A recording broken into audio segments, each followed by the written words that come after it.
Si Don Armando Villaverde ay kilalang kilala sa buong bansa bilang isa sa pinakamayamang negosyante at CEO ng isang multi-bilyong kumpanya. Kilala siya bilang isang istriktong pinuno, seryoso sa trabaho at halos hindi nagpapakita ng kahinaan sa publiko. Ngunit sa likod ng matayog na pangalan at kasuotan niyang mamahaling, may tinatago siyang lihim na unti-unting bumubura sa kanyang lakas. Isang malalang sakit sa puso na matagal na niyang pinipilit itago. Sa kanyang opisina sa pinakatuktok ng gusali ng kumpanya, nakaupo siya sa harap ng mesa habang iniikot-ikot ang isang ballpen. Pinagmamasdan niya ang mga dokumento ng mga bagong proyekto, ngunit tila hindi na niya kayang mag-concentrate.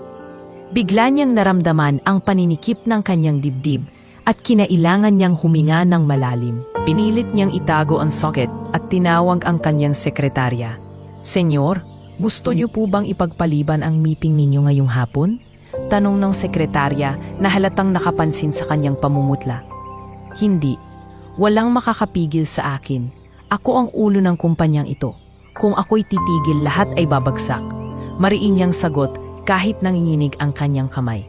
Ngunit paglabas niya ng opisina at dumalo sa pulong kasama ang mga board members, hindi nakatakas sa kanila ang kanyang kalagayan. Madalas niyang hawakan ang kanyang dibdib at paminsan-minsan ay napapapikit siya sa sakit. Gayunpaman, tinitingnan siya ng lahat bilang haligi ng kanilang negosyo, kaya walang nangahas magsabi na siya'y magpahinga. Sa kanilang mansyon naman, nakikita ng kanyang anak na si Bianca ang tunay na kalagayan ng ama. Siya ang pinakamalapit sa kanya sa lahat ng pamilya. Isang dalagang may pusilak na puso, hindi sapim sa yaman, at ang tanging nais ay manatiling buhay at malusog ang kanyang ama. "Ama, ilang beses ko nang sinabi na magpatingin kayo ulit sa espesyalista. Hindi nyo kayang magpanggap palagi na kaya ninyo," pakiusap ni Bianca habang inaayos ang mga gamot sa mesa ng kanyang ama. "Anak, hindi ako pwedeng makita ng mga tao na mahina. Kapag nalaman ng mga tauhan ko, mawawala ang respeto nila sa akin," sagot ni Don Armando habang pilit niyang nilalakasan ang boses.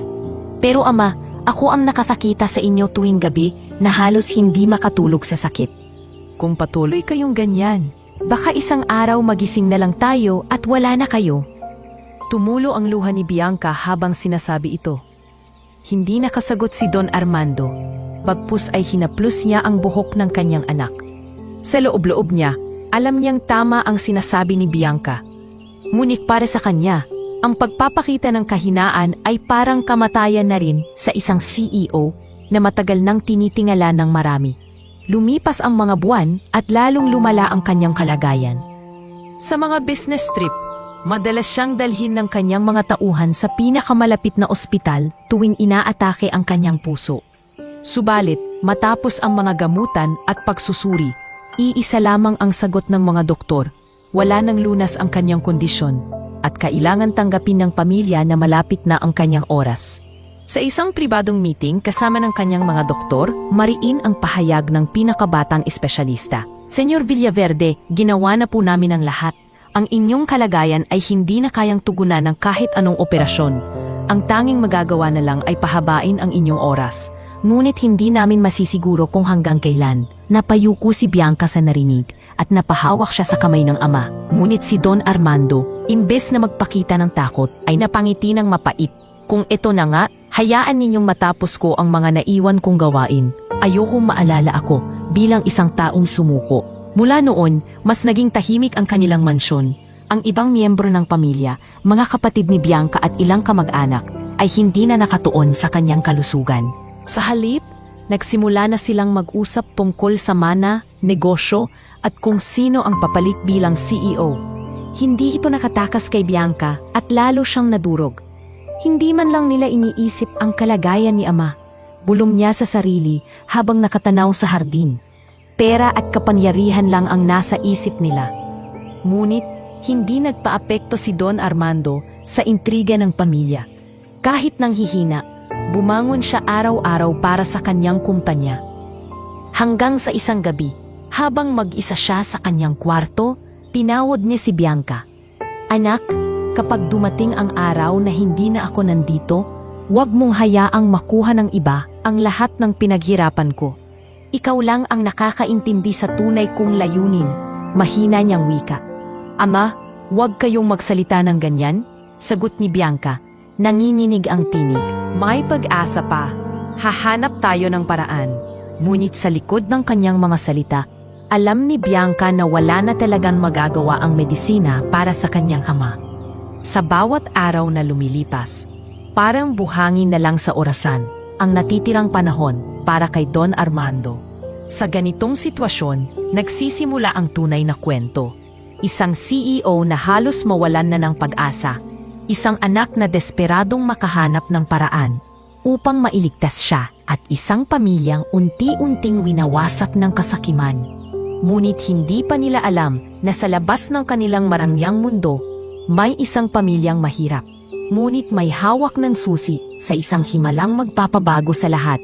Sa kabilang dako ng syudad, malayo sa marangyang mansyon ng pamilya Villaverde, nakatira si Mang Elias at ang kanyang asawa na si Aling Rosa sa isang maliit na barong-barong na gawa sa pinagtagpi-tagping kahoy at yero. Sa kabila ng kahirapan, masisilayan ang sigla sa kanilang tahanan, isang bagay na hindi mabibili ng pera. Araw-araw gigising si Mang Elias bago pa sumikat ang araw upang mangalakal ng basura. Kasama niyan madalas si Lito, ang panganay na 16 na taong gulang, matalino at masikap sa pag-aaral kahit hihap sa baon. Pa, ako na ang magbubuhat ng sako. Malakas pa ako, sabi ni Lito habang bitbit ang lumang bayong. Ngumiti si Mang Elias at umiling. Anak, matuto kang magpahinga paminsan-minsan. Hindi lahat ng laban ay kailangang ikaw ang sumalo. Ang mahalaga, natututo ka at may pangarap. Habang sila'y naghahanap ng bote, bakal at plastik, naiwan naman sa bahay si Mario, 13 taong gulang, at si Ana, 10 taong gulang. Si Mario ay likas na mausisa. Madalas niyang hukayin ang mga lumang aklat o sirang gamit na nadadala ni Elias mula sa tambakan. Doon niya natutunan ang mga pangalan ng halaman at ang kakaibang gamit nito. Si Ana naman ay tahimik at masunurin, ngunit likas na maawain. Siya ang palaging nag-aalaga sa kanilang mga alagang pusa at aso na natagpuan nilang iniwan sa basura. Kuya Mario, tingnan mo oh! Sigaw ni Ana isang hapon habang pinupulot ang isang lumang libro na halos butas-butas na. May mga drawing ng halaman! Lumapit si Mario at ngumiti. Oo nga, may nakasulat pa kung para saan daw ito. Halimbawa itong dahon ng sambong, pampaihi. Itong lagundi, para daw sa ubo. Mula noon, naging libangan nila ang pag-aaral ng mga halamang nakikita sa paligid. Si Aling Rosa, na mula sa probinsya at may alam din sa tradisyonal na panggagamot, ay natutuwa sa interes ng kanyang mga anak. Tama yan mga anak. Hindi lahat ng gamot ay nabibili sa butika.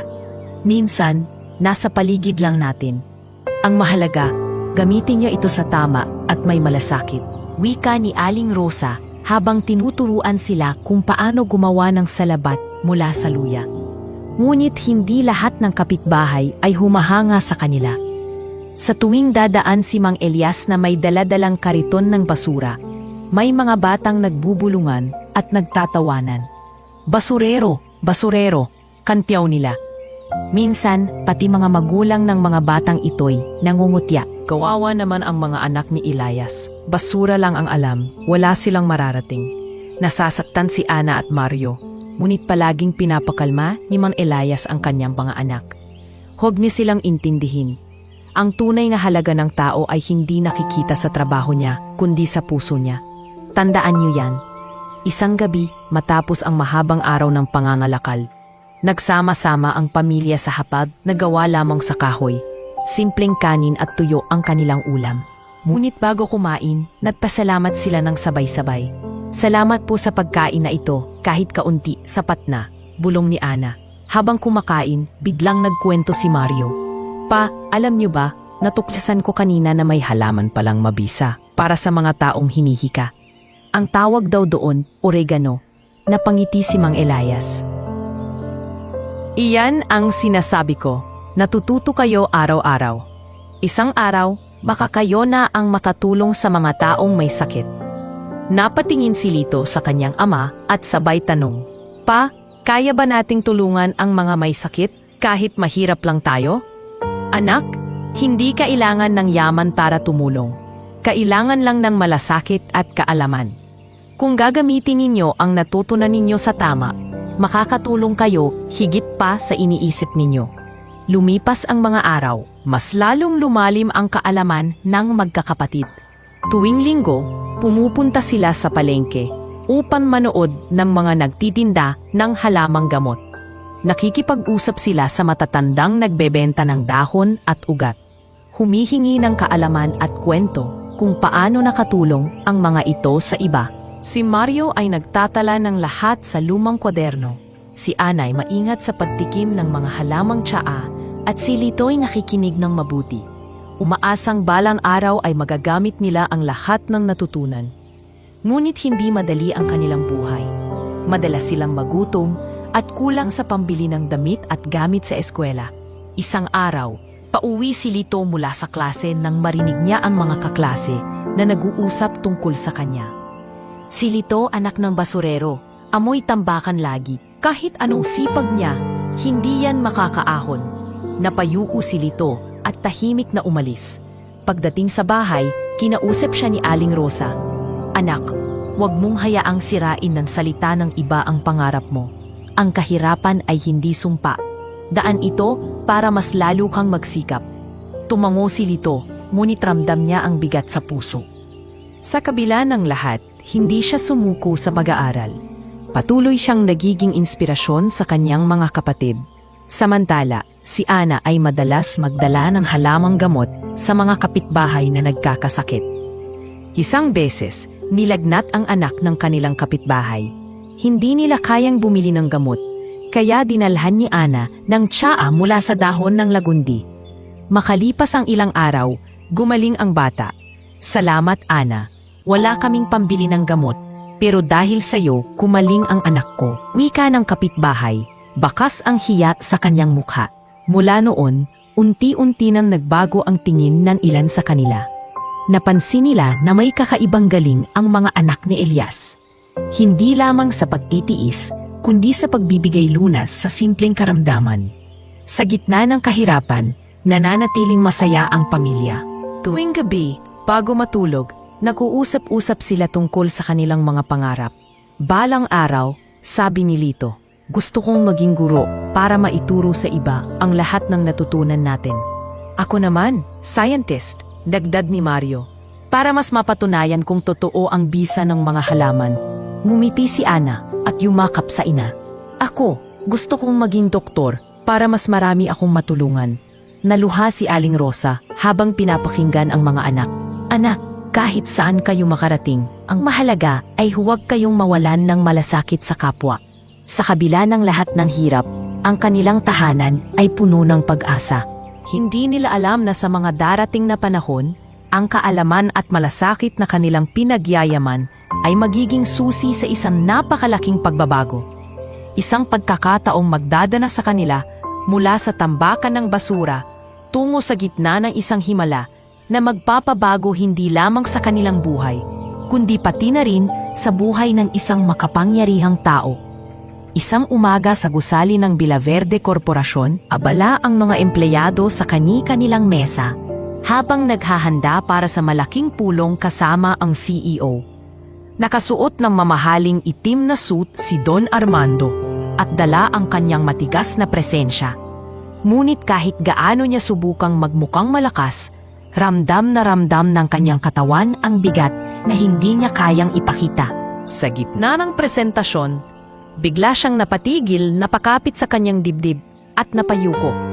Sir, ayos lang po ba kayo? Tanong ng isang board member na bakas ang kaba sa mukha. Ngunit bago pa siya makasagot, unti-unting bumagsak si Don Armando sa sahig. Nagkagulo ang lahat, nagtakbuhan ang mga empleyado, at mabilis siyang isinugod sa pinakamalapit na ospital. Habang tumatakbo ang sasakyan, si Bianca na nasa kabilang lungsod ay tinawagan ng sekretarya. Senyorita Bianca, ang ama ninyo, siya po'y inatake. Dalian nyo.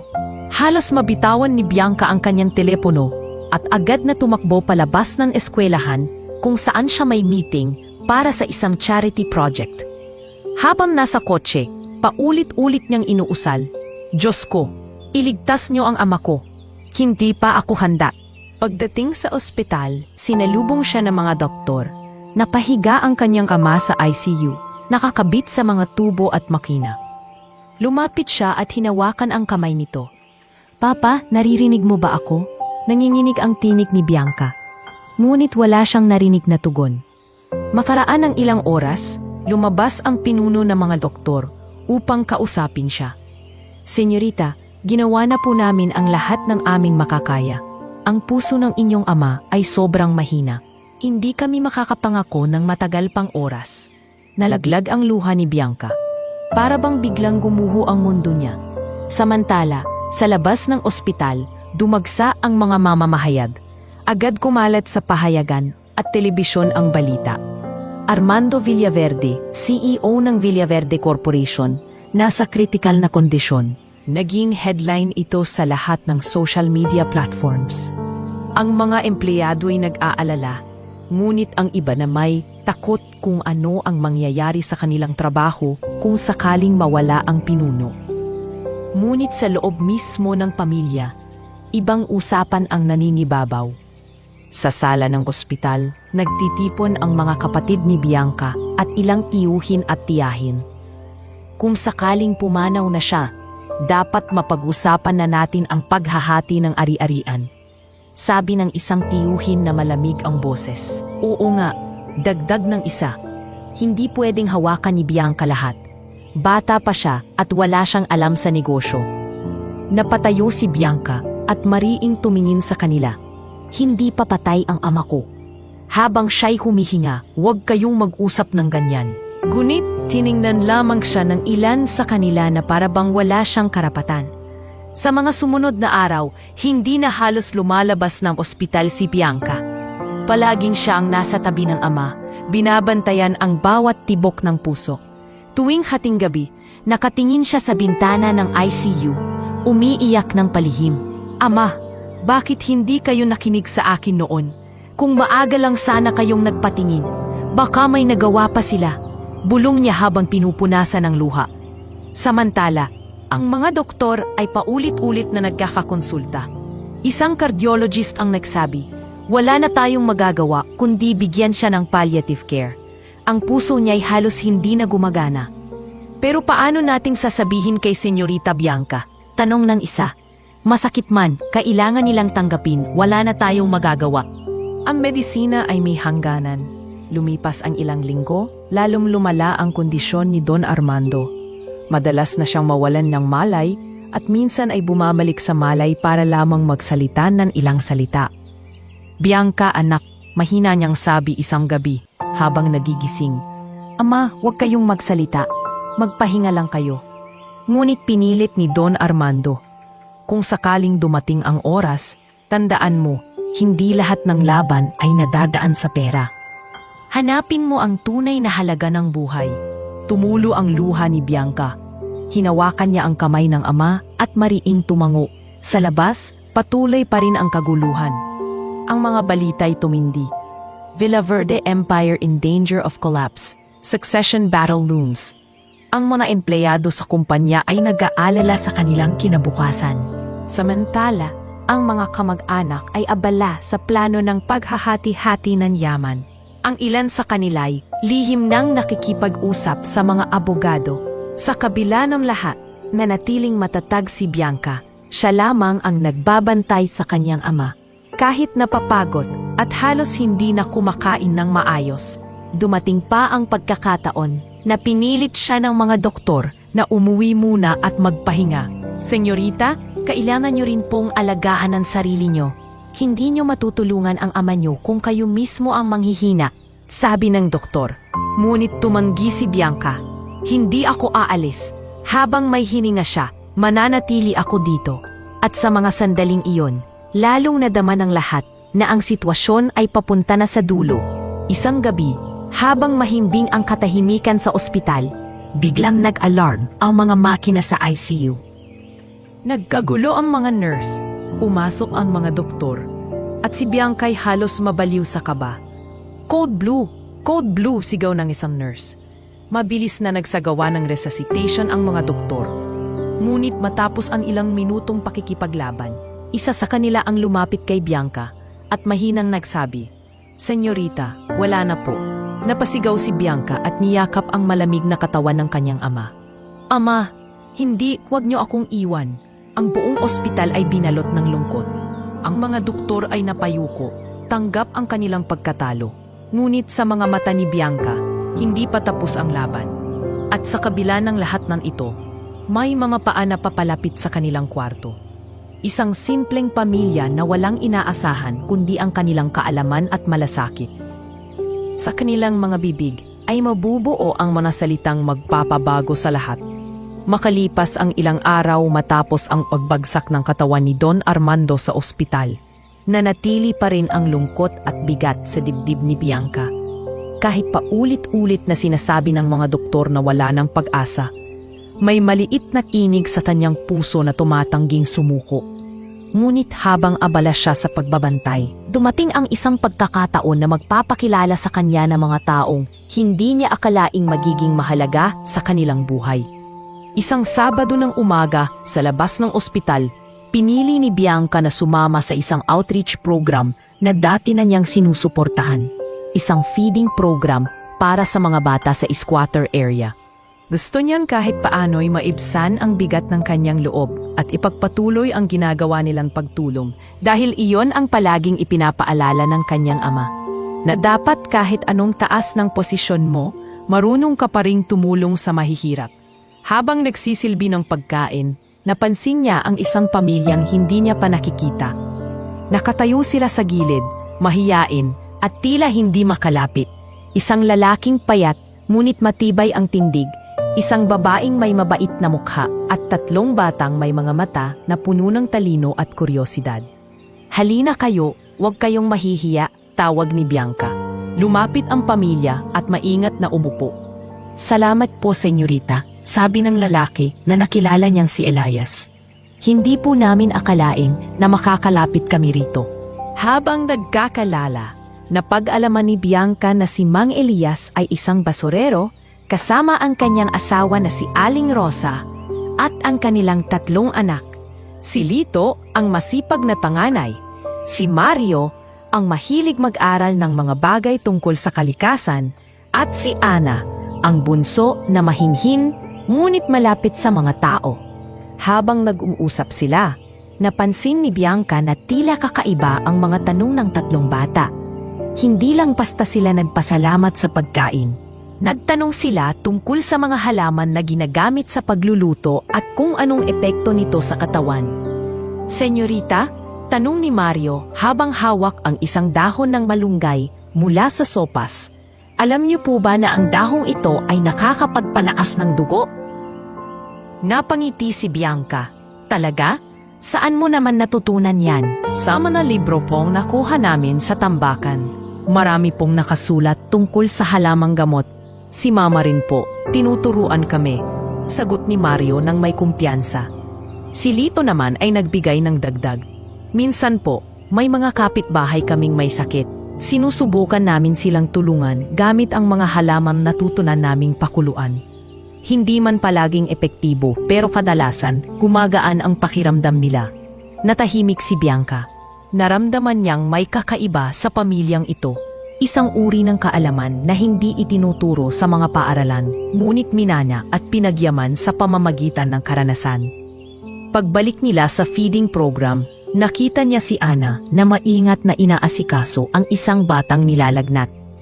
Inilabas nito ang maliit na bote na gawa sa pinakuluang dahon ng lagundi at pinainom sa bata. Ilang oras lang ang lumipas. Bumaba ang lagnat ng bata at nagpasalamat ang mga magulang. Hindi na napigilan ni Bianca ang kanyang sarili at tinanong ang pamilya. "Bakit niyo ito ginagawa? Hindi ba kayo natatakot na magkamali?" Sumagot si Mang Elias. Mahinahon, ngunit may bigat ang boses. "Senyorita, mahirap lang kami. Hindi namin kayang bumili ng gamot sa botika. Kaya't ang tanging magagawa namin ay gamitin ang mga biyaya ng kalikasan. Kung minsan, yun ang tanging paraan para mailigtas ang mga mahal namin sa buhay." Napayuko si Bianca at naalala ang kanyang ama na kasalukuyang nakaratay sa ospital. Ang mga salitang iyon ay tumama sa kanya. Sa isip-isip niya, paano kung may alam silang paraan na makakatulong din sa kanya? Ngunit pinigilan niya ang sarili. Salamat sa pagbabahagi, mahina niyang tugon. Ang dami kong natutunan mula sa inyo ngayong araw. Bago sila maghiwa-hiwalay, kinausap siya ni Ana. Senyorita, kapag may sakit po kayo o ang pamilya ninyo, huwag po kayong mahihiyang lumapit. Hindi man kami mayaman, pero handa kaming tumulong.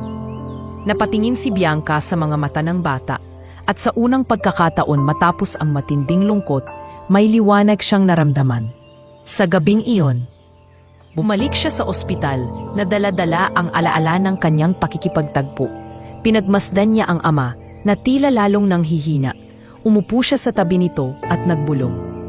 Ama, nakilala ko ang isang pamilya na tila kakaiba. May alam sila tungkol sa mga halamang gamot. Hindi ko pa alam kung paano, pero nararamdaman kong may bahagi sila sa laban natin. Ngunit sa oras na iyon, hindi pa niya maisip kung paano kapasok ang pamilyang iyon sa kanilang buhay. Ang mahalaga, nakilala niya sila, isang pagkakataong tila itinadhana ng Diyos upang magbigay ng pag-asa sa isang pusong halos mawala na ng tibok. At mula sa gabing iyon, nagsimulang magbukas ang isip ni Bianca sa posibilidad na baka ang kasagutan ay hindi laging nasa loob ng mga ospital o sa kamay ng mga doktor, kundi minsan ay nagmumula sa mga taong hindi mo aasahan, mga taong handang magbigay kahit wala silang inaasahan kapalit. Kinabukasan, sa ospital kung saan nakaratay si Don Armando, muling nagkaroon ng panibagong krisis. Sa mga huling oras ng gabi, biglang nag-alarm ang lahat ng makina sa kanyang kwarto. Ang tunog ng matinis na beep, beep, beep ay bumulabog sa katahimikan.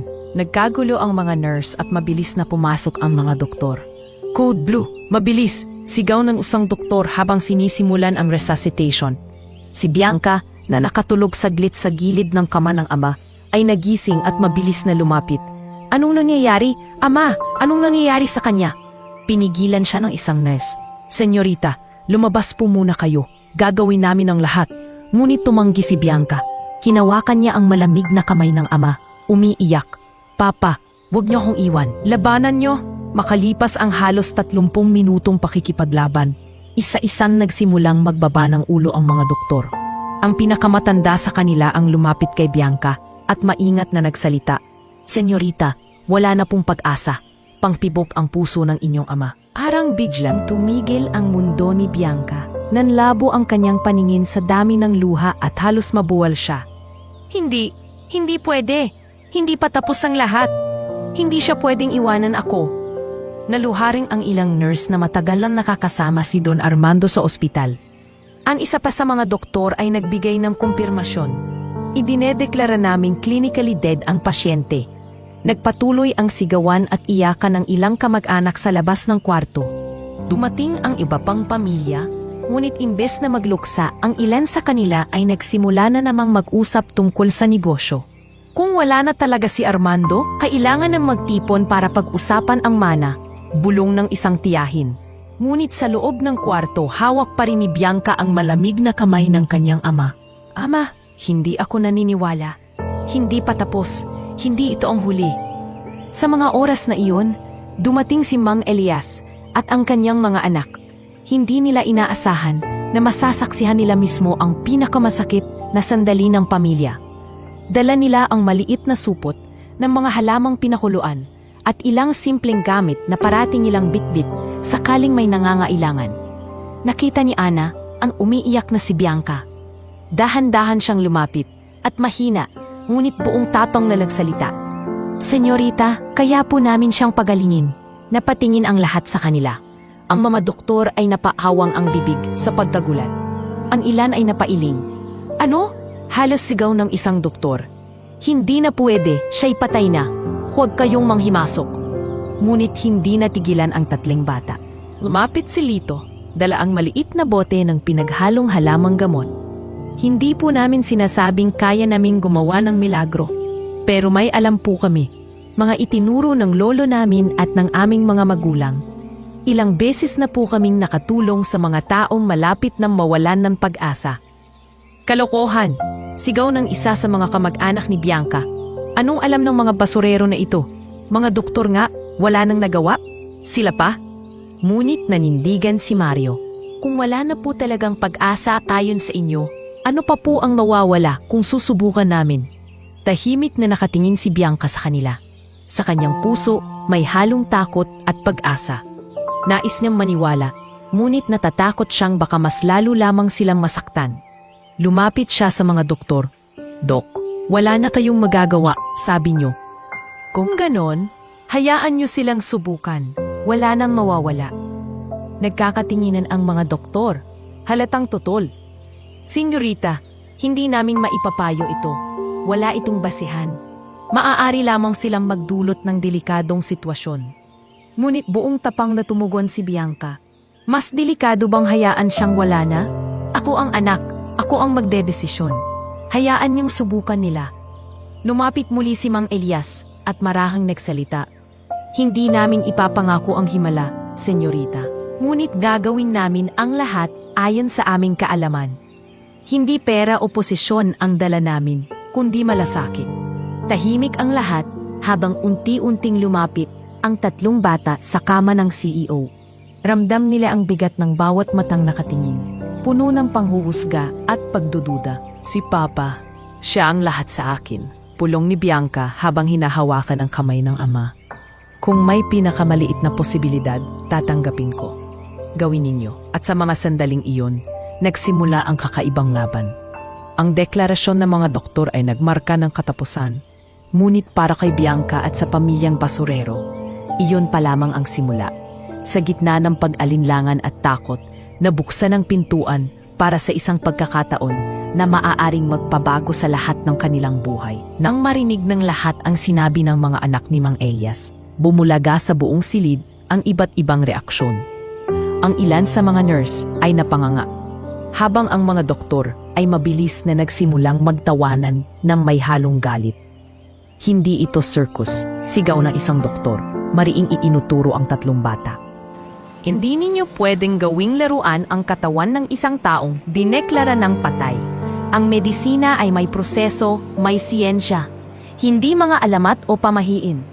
Mga hangal na bata, dagdag ng isa pa. Huwag kayong umasta mas marunong pa kayo kaysa sa mga nag-aral ng taon-taon sa universidad. Nag-umpisa ring magalit ang ilang kamag-anak ni Don Armando. Isang tiyahin ni Bianca ang lumapit at halos sigawan ang pamilya. Wala kayong karapatang lumapit dito. Basurero lang kayo. Huwag ninyong lasunin ang isip ng pamangkin ko sa mga walang kwentang pangako. Ngunit nanatiling tahimik si Mang Elias. Bagamat ramdam ang puot at panghuhusga, hindi niya pinatulan ang mga salita. Hindi namin sinasabing kami higit pa sa mga doktor, mahinahon niyang wika. Ngunit may kaalaman kami sa mga bagay na hindi nila pinapansin. Kung patay na talaga si Don Armando ayon sa kanila, bakit hindi subukan ang kakaunting pag-asa? Si Bianca lamang ang hindi makagalaw. Nakapako ang tingin niya sa malamig na katawan ng kanyang ama at sa tatlong batang nakatayo sa kanyang harapan. Pinagmamasdan niya ang mga mata ni Lito na puno ng determinasyon. Ang seryosong mukha ni Mario na hawak ang maliit na bote ng halamang pinaghalo nila. At si Ana na tahimik, ngunit mariin ang hawak sa isang piraso ng dahon na parang pinagmumulan ng paniniwala. Lumapit sa kanya ang isa sa mga pinsan. Bianca, huwag kang magpaloko, tanggapin mo na lang. Hindi ba't sinabi na ng mga doktor? Ano pa ba ang hinihintay mo? Gunit mariing umiling si Bianca. Kung wala na ngang pag-asa, kung ganun, wala ring tayong mawawala. Pero kung may kakaunting posibilidad, bakit hindi nating hahayaan subukan nila? Ako ang anak. Ako ang magdedesisyon. Umalingaw ang kanyang boses sa loob ng silid, dahilan upang tumigil sa pagtatalo ang lahat. Ngunit kahit ganoon, hindi pa rin mapigilan ng mga doktor ang kanilang pagtutol. Senyorita, maaari kayong maharap sa kasong legal kung ipipilit ninyo ito. Maaari kaming masangkot sa iskandalo, babala ng isang doktor. Ngunit lumapit si Bianca sa kanila, bakas ang puot at sakit sa kanyang mukha. Kung kayo'y natatakot sa kahihiyan, ako ang sasalo. Ako ang tatayo sa desisyon kong ito. Huwag ninyong pigilan ang mga batang ito. Tahimik ang mga sandali pagkatapos noon.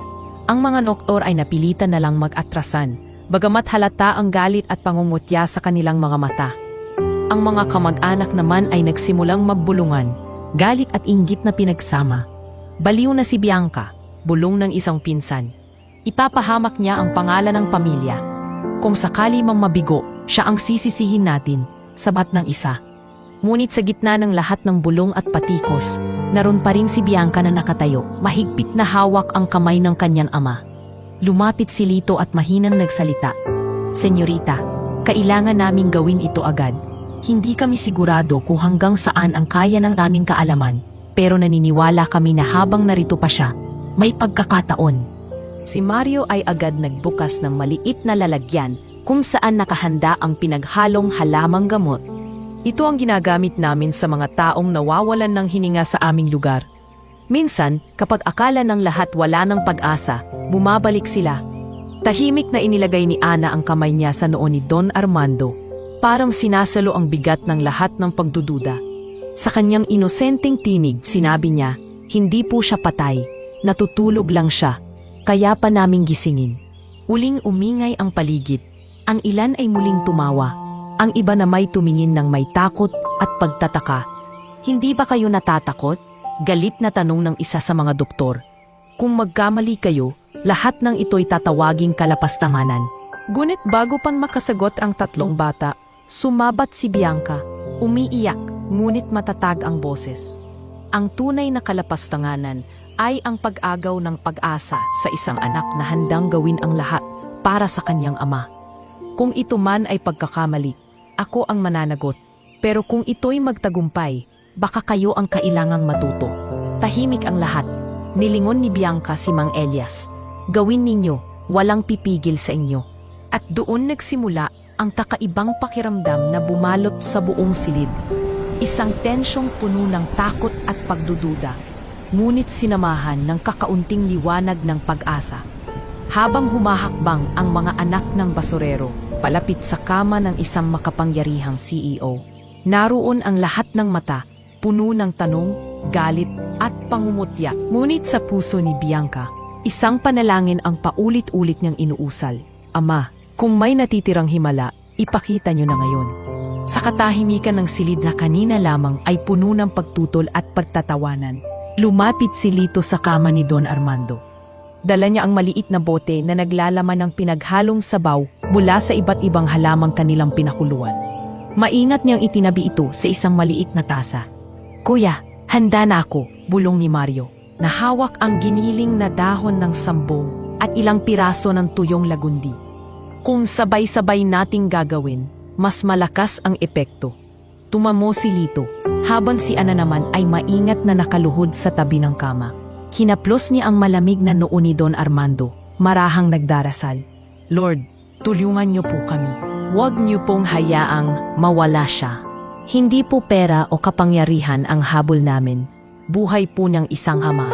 Ang mga doktor at kamag-anak ay nakamasid. Marami pa rin ang hindi makapaniwala. May ilan pang nagbubulungan. Kalokohan ito. Wala itong patutunguhan. Kung may mangyari, masisira ang pangalan ng ospital. Pero paano kung? Tanong ng isang nurse na mahina lang ang boses. Simulan na natin, mariing sabi ni Lito. Inilapit niya ang tasa sa bibig ng CEO at sa tulong ni Bianca na buo ang loob, dahan-dahang pinainom ng kaunting sabaw. Pinahid naman ni Mario ang giniling na dahon sa dibdib ng CEO. Kasabay ng masahe na natutunan niya mula sa kanilang ina. Ang bawat galaw ay may kasamang taimtim na paniniwala, hindi lamang basta ritual, kundi bunga ng kanilang karanasan sa pagtulong sa mga kapitbahay na walang kakayahang magpagamot. Tahimik ang lahat, tanging tunog ng paghinga ni Bianca at mahinang dasal ni Ana ang maririnig. Lumipas ang ilang minuto, tila walang nangyari. Wala talagang silbi, bulong ng isa sa mga doktor. Habang umiiling, bago pa matapos ang kanyang salita, biglang kumurap ang mata ni Don Armando. Napasinghap ang lahat. Si Bianca ay napayuko at halos mapaiyak sa sobrang pag-asa. Papa, nanginginig ang tinig niya. Muling bumukas ang mga mata ni Don Armando. Mahina ngunit malinaw ang pagkislap. Sumabay dito ang paggalaw ng kanyang dibdib. Isang maayos na ritmo ng paghinga na kanina lamang ay wala na. Ang monitor na kanina'y patay na, biglang nagpakita ng mga linya. Imposible! Sigaw ng isang doktor habang napaatras. Kanina lang, clinically dead siya. Ang mga nurse ay napaawang ang mga bibig, halos hindi makapaniwala sa kanilang nakikita. Ang mga kamag-anak naman, lalo na ang mga naunang nang uuyam, ay natulala at hindi makapagsalita. Papa, naririnig mo ba ako? Tanong muli ni Bianca habang hawak ang kamay ng ama. Mahina ngunit malinaw na sumagot si Don Armando. Bianca, anak, napasigaw si Bianca sa tuwa at yumakap sa kanyang ama na parang ayaw nang bumitaw. Salamat ama, huwag niyo akong iiwan. Si Ana, na patuloy pa ring nakaluhod, ay ngumiti at marahang nagsalita. Sabi ko po sa inyo, hindi siya patay, natuulog lang siya. Nagulat ang lahat sa inosenteng ngunit matapang na pahayag ng bata. Si Mario naman ay tumingin sa mga doktor at mahinang nagsabi, hindi lahat ng kaalaman ay nakukuha sa eskwela. Minsan ang kalikasan mismo ang nagtuturo. Hindi ito posibleng mangyari, bulong ng isa pang doktor. Ngunit kahit ano pang pagtutol, nakikita nilang muling bumabalik ang kulay sa mukha ng kanilang pasyente. Naluha si Bianca at lumapit kay Mang Elias. Mang Elias, mga anak ninyo, utang namin sa inyo ang buhay ng ama ko. Hindi ko alam kung paano ko kayo mapapasalamatan. Ngumiti lamang si Mang Elias. Hindi kami ang gumawa, senyorita. Ginamit lang kami bilang instrumento. Ang mahalaga, nagbukas kayo ng pinto para subukan.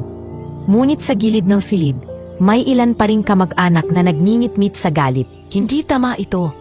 Isang kahihiyan, paano na ang pangalan ng ospital at ng pamilya natin, pulong ng isa. Ngunit hindi na ito pinansin ni Bianca. Ang lahat ng kanyang atensyon ay nasa ama niyang muling bumalik mula sa bingit ng kamatayan. Habang nagpapatuloy ang pagbabalik ng lakas ng CEO, naramdaman ni Bianca na may kakaibang bagay na nagsimula. Hindi lang ito simpleng paggaling. Ito ay tanda ng pagbabago. Isang simula ng bagong yugto, hindi lamang sa buhay ng kanyang ama, kundi pati na rin sa kanilang pamilya at sa pamilyang basurero na nagdala ng pag-asa sa oras ng kawalan. Sa mga sumunod na minuto, unti-unting nagbalik ang ingay sa ospital. Ang mga nurse ay abala na muli sa pag-aasikaso sa pasyente. Ang mga doktor, bagamat naguguluhan at hindi makapaniwala, ay walang nagawa kundi tanggapin ang katotohanan ng kanilang nasaksihan. Si Bianca ay patuloy na nakahawak sa kamay ng ama, hindi makapaniwalang muli niyang naririnig ang tinig nito. Papa, hindi na ako mawawalan ng pag-asa. Nangako akong gagawin ko ang lahat para manatili ka sa amin. At ngayon, pinatunayan ng Diyos na may pag-asa pa. At sa kabila ng lahat ng pag-aalinlangan at pangungutya, isang himala ang isinilang sa harap nila. Isang himalang magsisilbing pinto para sa mas malaking laban na darating. Matapos ang hindi inaasahang pagbabalik ng buhay ni Don Armando, tila muling sumiklab ang apoy ng pag-asa sa puso ni Bianca. Gayunpaman, malinaw sa lahat na ang pagkakabalik ng kanyang ama ay hindi nangangahulugang ligtas na siya. Ang katawan nito ay mahina pa rin at bawat hingay tila isang labang patuloy na tinatahak. Ngunit sa pagkakataong iyon, alam ni Bianca na hindi na siya nag-iisa sa laban na ito. Naroroon ang pamilya ni Mang Elias, ang mga anak na nagbigay ng unang himala. Sa ospital, nagkumpulan ang mga tao. Ang mga nurse ay abala sa pagsasaayos muli ng mga linya ng swero at oxygen. Habang ang mga doktor naman ay nag-uusap-usap sa isang sulok, halatang naguguluhan. Hindi maipaliwanag ng medisina ang nangyari, bulong ng isa sa kanila. Kanina lang, flatline na siya. Ngayon, nakakahinga na. Kung ipagsisigawan ito ng pamilya, siguradong malaking eskandalo ito. Paano natin ipapaliwanag? Sagot ng isa pang doktor, bakas ang takot at pagkabalisa. Ngunit para kay Bianca, wala siyang pakialam sa sasabihin ng mga doktor. Ang tanging nasa isip niya ay ang pagprotekta sa kanyang ama at ang pagbibigay ng pagkakataon sa mga batang iyon upang ipagpatuloy ang kanilang sinimulan. Lumapit siya kay Mang Elias. Mang Elias, mga anak ninyo, Nakikiusap ako. Huwag ninyo kaming iwan.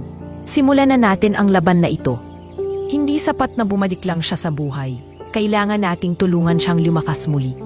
Nagkakatinginan ang tatlong bata. Si Lito na palaging mahinahon, ang unang sumagot. Senyorita, gagawin namin ang makakaya namin. Pero hindi ito magiging madali. Ang proseso ay hindi isang gabing gamutan. Kailangan ng tiyaga, paniniwala at pagtutulungan. Tumango si Bianca, bakas ang determinasyon sa kanyang mga mata. Kahit gaano kahirap, kakayanin ko. Basta't may pag-asa, haharapin ko. Samantala, ang mga kritiko ay nagsimulang magsalita. Ang ilang kamag-anak ay hindi pa rin matanggap ang nangyari. Kung papayagan ni Bianca ang mga batang ito na pakialaman ang katawan ni Armando, masisira ang pangalan ng pamilya. Isa itong kahihiyan. Ngunit tumayo si Bianca at buong tapang na humarap sa kanila. Kung kahihiyan ang tawag ninyo sa pagbibigay ng panibagong buhay sa aking ama, mas gugustuhin kong magdusa sa kahihiyan na iyon kaysa pabayaan siyang mawala. Ang mga salitang iyon ay nagpatigil sa mga bulong. Wala nang naglakas loob na sumagot pa. Mula noon, pinayagan ni Bianca ang pamilya ni Mang Elias na manatili sa ospital. Habang ang mga doktor ay patuloy na nagbibigay ng kanilang gamutan at pangangalaga, sabay ding inihahalo ng mga bata ang kanilang kaalaman sa halamang gamot at masahe. Tuwing gabi, makikita si Mario na abala sa paghahanda ng pinaglagaan ng mga dahon. Si Lito na nagbabantay ng pulso at paghinga ng CEO, at si Ana na laging nakahawak sa kamay ni Don Armando, bumubulong ng panalangin. Papa, makinig ka sa kanila. Bulong ni Bianca sa kanyang ama. Sila ang bagong pag-asa natin. At sa bawat araw na lumilipas, unti-unting bumabalik ang kulay sa mukha ni Don Armando. Bagamat mahina, nagsisimula na siyang makapagsalita ng mas malinaw. Bianca, salamat, mahina niyang sabi isang umaga. Kung hindi dahil sa iyo at sa kanila, wala na ako. Ngumiti si Bianca, hawak pa rin ang kamay ng ama. Hindi ko kayo kailanman susukuan, ama, at mula ngayon, hindi na rin kayo susukuan ng mga taong ito. Ngunit habang lumalakas ang loob ni Bianca, lalo namang tumitindi ang paninira mula sa labas. Sa social media, nagsimulang kumalat ang balita tungkol sa himala sa ospital. May mga naniniwala, ngunit mas marami ang nagdududa. Peking balita, walang basurerong makakagawa ng ganon.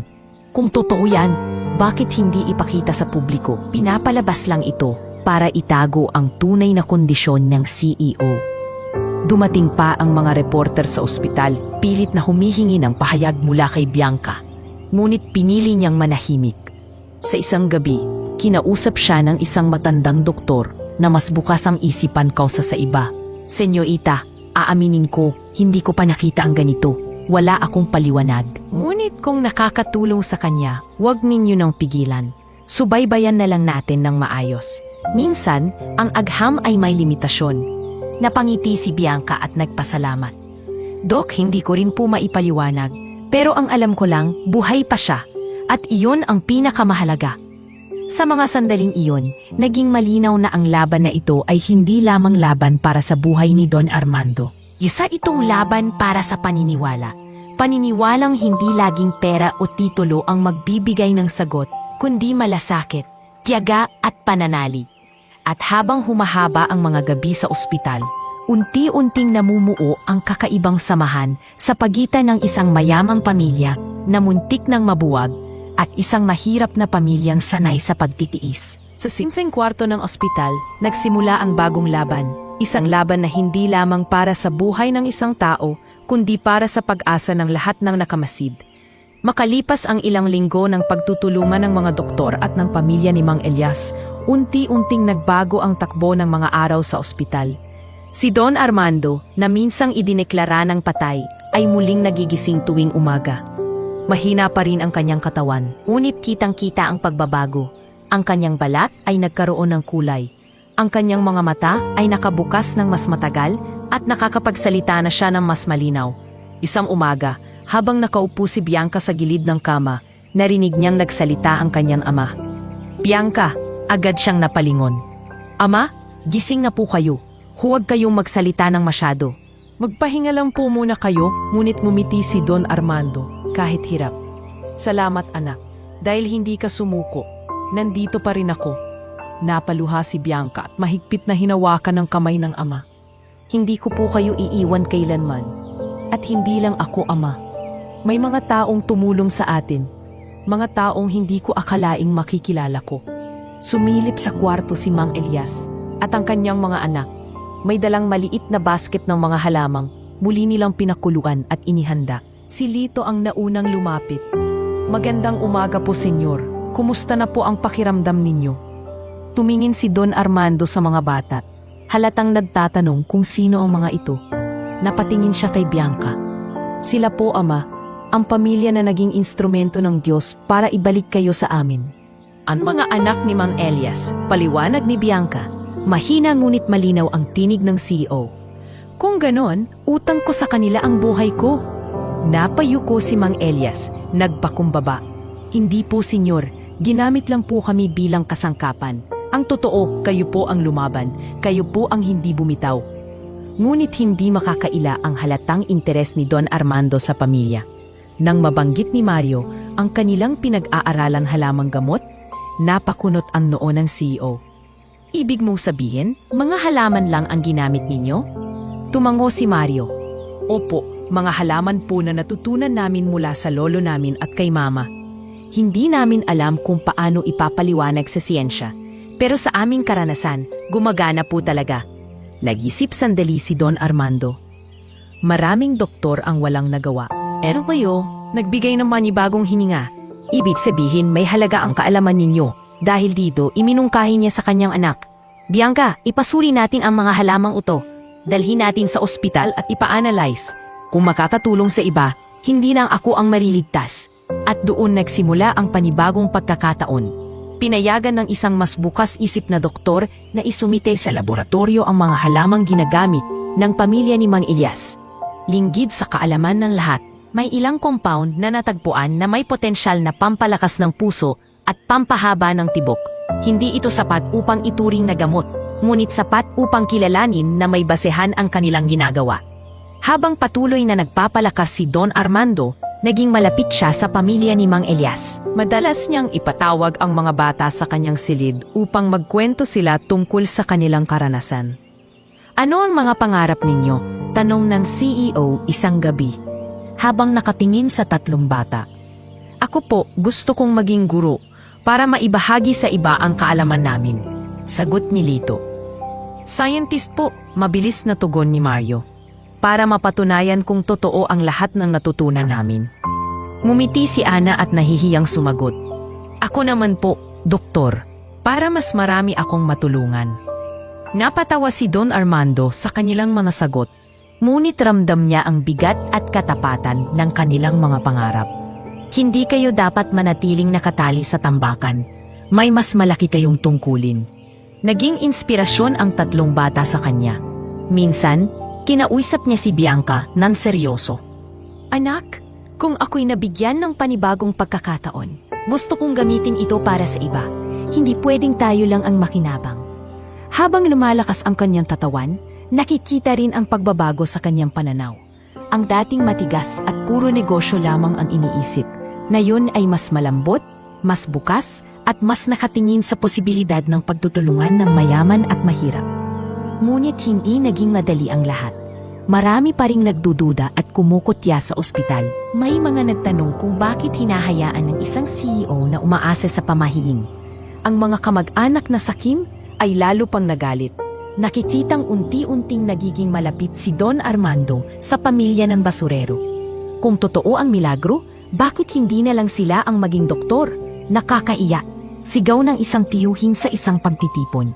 Ngunit hindi na ito pinakinggan ni Don Armando.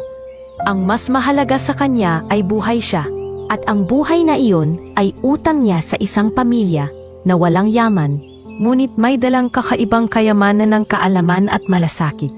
Isang hapon, habang naglalakad si Don Armando sa hardin ng ospital, kasama si Bianca, lumapit si Mang Elias. Senyor, hindi po namin inaasahan ang lahat ng ito. Basta't makita lang namin na gumaling kayo, sapat na. Mumiti si Don Armando at tumingin sa mga bata. Hindi pa tapos ang laban. Ngunit mula ngayon, hindi na kayo mga basurero lang. Kayo ang naging dahilan kung bakit ako may pangalawang pagkakataon. At hindi ko hahayaang masayang iyon. Sa sandaling iyon, muling sumiklab ang apoy ng pag-asa, hindi lamang para kay Don Armando at kay Bianca, kundi para rin sa pamilya ni Mang Elias. Isang panibagong pagkakataon ang dumating, isang pagkakataon na magbibigay daan sa mas malaking pagbabago na magbubukas ng pinto para sa kinabukasan.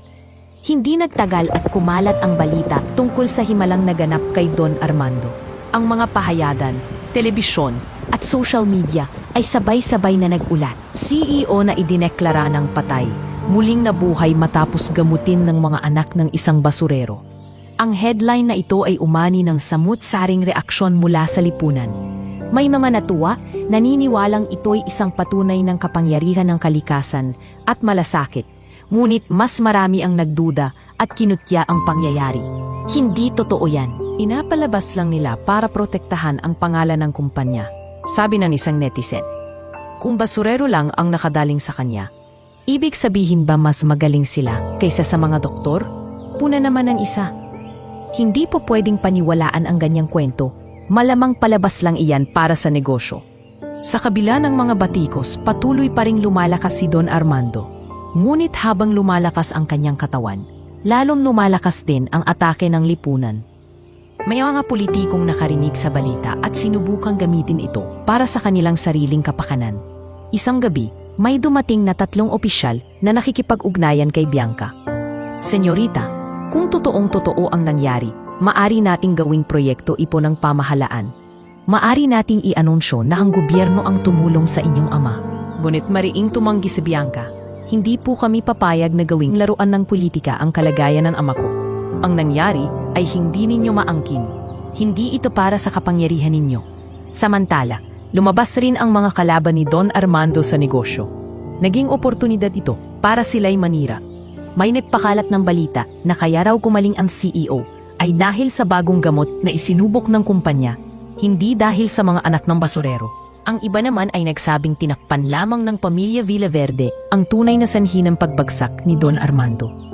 Kung gagamitin nila ang kwento ng basurero, masisira ang imahe ng kumpanya. Sino pa ang magtitiwala sa atin kung pamahiin ang ipinamimigay? Bulong ng isa sa mga kasosyo ni Don Armando na lihim na gustong maagaw ang kanyang posisyon. Ngunit higit sa lahat, pinakamatinding dagok ay ang diskriminasyon na naanggap mismo ng pamilya ni Mang Elias. Kapag dumadahan sila sa palengke, may mga taong nagsasabing, "Aba, sila na pala ang bagong doktor? Basurero na, manggagamot pa." Mga palabas lang yan. Sigurado akong sinuhulan sila para gumawa ng kwento, dagdag pa ng iba. Si Ana, na bata pa, ay nasasaktan sa mga salitang iyon. Umuwi siya isang araw na umiiyak at niyakap ang kanyang ina. "Mama, bakit po nila kami niloloko? Totoo naman po ang ginawa namin. Totoo namang gumaling si Senyor." Hinaplos siya ni Aling Rosa. "Anak, ganwan talaga ang mundo. Minsan, kahit totoo ang puso mo, hindi iyon makikita ng lahat. Ang mahalaga, alam ng Diyos ang ginawa natin." Ngunit hindi napigilan ni Mario ang kanyang galit. Kung ayaw nilang maniwala, dapat atunayan natin. Dapat ipakita natin sa kanila na hindi ito tsamba. Ngunit si Lito, bilang panganay, ay nanatiling kalmado. Hindi sa lahat ng oras kailangan nating patunayan ang sarili natin. Minsan ang panahon ang magpapatunay. Samantala, sa ospital, dumating ang isa pang pagsubok. Isang grupo ng mga doktor ang humarap kay Bianca at kay Don Armando. "Senyorita, Senyor, nais naming ipaalam na kung ipagpapatuloy ninyo ang paggamit ng halamang gamot ng mga batang iyon, hindi na namin pananagutan ang kalagayan ng inyong ama. Ang ospital ay hindi maaaring sumuporta sa pamahiin." Natahimik si Bianca. Alam niyang malaki ang mawawala kung aalis ang suporta ng ospital. Ngunit bago pa siya matasagot, si Don Armando mismo ang nagsalita. Mahina, ngunit matatag. "Kung ganyan ang inyong desisyon, tatanggapin ko. Ngunit hindi ko tatalikuran ang mga batang nagbigay ng panibagong hininga sa akin. Maari ninyong tawagin itong pamahiin. Ngunit para sa akin, ito'y buhay." Nagulat ang mga doktor. Hindi nila akalain, sa kabila ng mahina pang katawan ng CEO, mayroon pa siyang lakas ng loob na ipaglaban ang pamilya ni Mang Elias. Kung aalis kayo, maraming iba pang ospital. Pero wala nang ibang makakapalit sa pag-asa na ibinigay nila sa akin. Dagdag ni Don Armando. Sa puntong iyon, lalong dumami ang mga kritiko. Ngunit kasabay nito, may mga taong unti-unting humanga at naniwala. Isang nurse ang lumapit kay Bianca. Senyorita, noong nakita kong bumalik ang tibok ng puso ng inyong ama, alam kong hindi iyon simpleng aksidente. Naniniwala ako sa kanila. Habang ang lipunan ay nag-aalangan, unti-unti ring lumalawak ang diskusyon. Ang tanong ng lahat, paano nga ba gumaling ang CEO? At sa gitna ng lahat ng kaguluhan, lalong napatatag si Bianca at ang pamilya ni Mang Elias. Alam nilang hindi pa tapos ang laban. Ang unang himala ay simula pa lamang. Ngunit sa bawat pagdududa at pagmumutya, mas lalong tumitibay ang kanilang paninindigan. Sa isang gabing tahimik sa ospital, habang nakatanaw sa bituin, nagsalita si Bianca kay Mang Elias. Hindi ko alam kung paano haharapin ang lipunan. Lahat sila nagdududa, naninira. Pero isa lang ang alam ko, hindi ako susuko. Kung ang Diyos ang nagbigay sa atin ng pagkakataon, gagamitin ko ito kahit gaano kahirap. At sa kanyang tabi, nakangiti si Mang Elias. Hawak ang balikat ni Bianca. I'm sorry, I can't assist with that request. Muling bumalik ang dating tikas ni Don Armando, kahit halatang mahina pa ang kanyang katawan. Sa bawat araw na dumaraan, mas malinaw ang kanyang mga salita. Mas mahaba ang oras ng kanyang paggising at mas malinaw ang kanyang pag-iisip. Ngunit higit pa sa kanyang pisikal na paggaling, ang pinakamalaking pagbabago ay naganap sa kanyang puso't isipan. Isang umaga, habang nakaupo siya sa hardin ng ospital kasama si Bianca, nakatanaw sa mga ibon at puno, nagsalita siya ng mga salitang hindi pa niya kailanman sinabi sa anak. Bianca, buong buhay ko, pera at negosyo lang ang inuna ko. Lahat ng galaw ko ay para manatili akong malakas at makapangyarihan. Ngunit nang makita kong wala palang nagawa ang lahat ng kayamanan ko laban sa sakit at kamatayan, doon ko lang naunawaan na hindi pala iyon ang tunay na halaga ng buhay. Naluha si Bianca at hinawakan ang kamay ng ama. Ama, hindi pa huli ang lahat. Binibigyan pa kayo ng pagkakataon para maituwid ang lahat.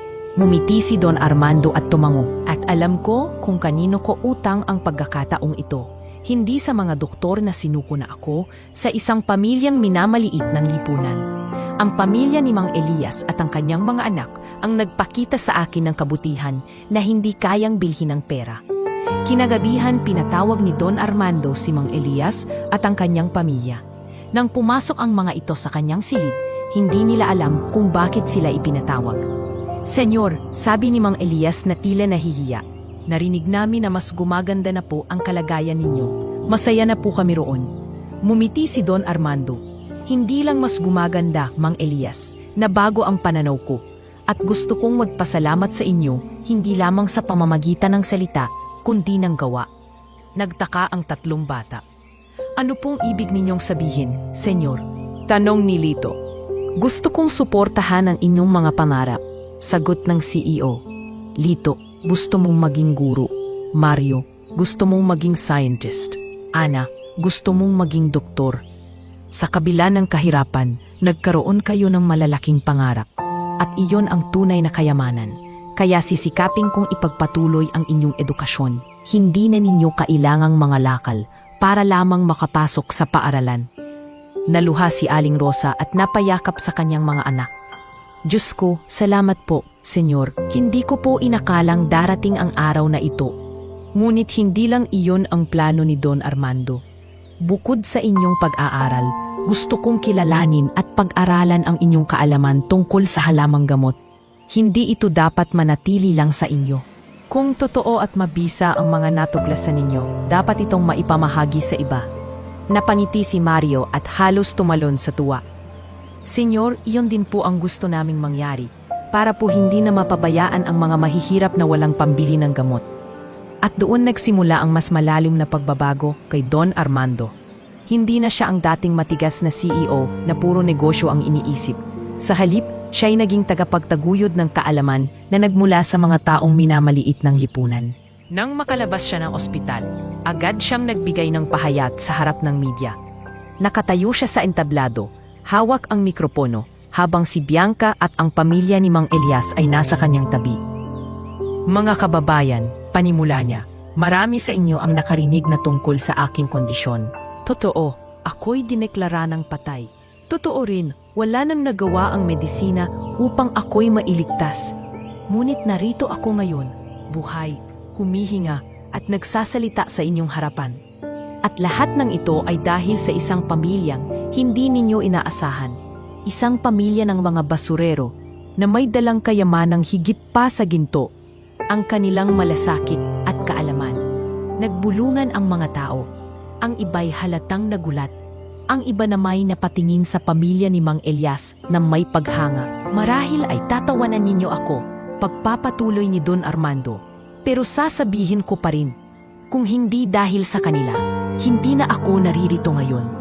Kaya mula ngayon, sisikapin kong tulungan silang maipamahagi ang kanilang kaalaman. Ang kaligtasan aking naranasan ay hindi dapat manatili sa akin lamang, kundi sa lahat ng nangangailangan. Umalingaw-naw ang palakpakan mula sa mga taong naroon, kahit marami pa rin ang nag-aalangan. Ngunit sa pagkakataong iyon, malinaw na ang tinig ng CEO ay may bigat at katapatan. Simula noon, lalong naging malapit si Don Armando sa pamilya ni Mang Elias. Madalas silang maghapunan sa mansyon, bagay na ikinagulat ng kanyang mga kamag-anak. Anong ginagawa ng mga basurero rito? Tanong ng isang pinsan ni Bianca, puno ng pangungutya. Ngunit mariing sinagot ni Don Armando, hindi sila basurero dito. Sila ang aking mga tagapagligtas. At kung hindi ninyo sila ibagalang, mas mabuting umalis na kayo. Mula noon, nagbago ang tingin ng lahat kay Don Armando. Hindi na lamang siya kilala bilang isang makapangyarihang negosyante, kundi isang taong handang magpakumbaba at kumilala sa kabutihan ng iba. Ngunit higit sa lahat, nagbago ang kanyang puso. Araw-araw mas pinahahalagahan niya ang oras na kasama ang kanyang anak at ang mga bagong kaibigang naging parang pamilya na rin sa kanila. Hindi man madali ang laban-laban sa lipunan at sa mga kritiko. Malinaw na ang direksyon ni Don Armando, gamitin ang panibagong buhay na ibinigay sa kanya para sa kabutihan ng nakararami. At sa bawat ngiti ni Bianca, alam niyang hindi siya nagkamali sa kanyang desisyon. Ang laban nila noon ay hindi natapos sa ospital. Iyon pala ang simula ng mas malaking kwento ng pagbabago. Mula nang magdesisyon si Don Armando na yakapin ang kaalaman ng pamilya ni Mang Elias, naging usap-usapan ito sa buong lipunan. Hindi lamang mga pahayagan at istasyon ng radyo ang nagulat, pati mga internasyonal na balita ay nagbigay pansin. Ang tinaguri ang miracle recovery ng isang CEO ay naging inspirasyon. Ngunit para sa iba ay isang palaisipan na hindi matanggap ng agham. Isang hapon, habang nakaupo si Don Armando sa malaking silid-pulong ng kanyang kumpanya, kasama si Bianca at ang pamilya ni Mang Elias, ipinahayag niya ang bago niyang plano. Mga kasama, panimula niya sa mga board members, alam kong marami sa inyo ang nagdududa pa rin sa nangyari sa akin. Ngunit narito ako, buhay at humihinga, hindi dahil sa gamot na mamahalin o teknolohiyang banyaga, kundi dahil sa mga halamang matagal ng bahagi ng ating lupaing Pilipino.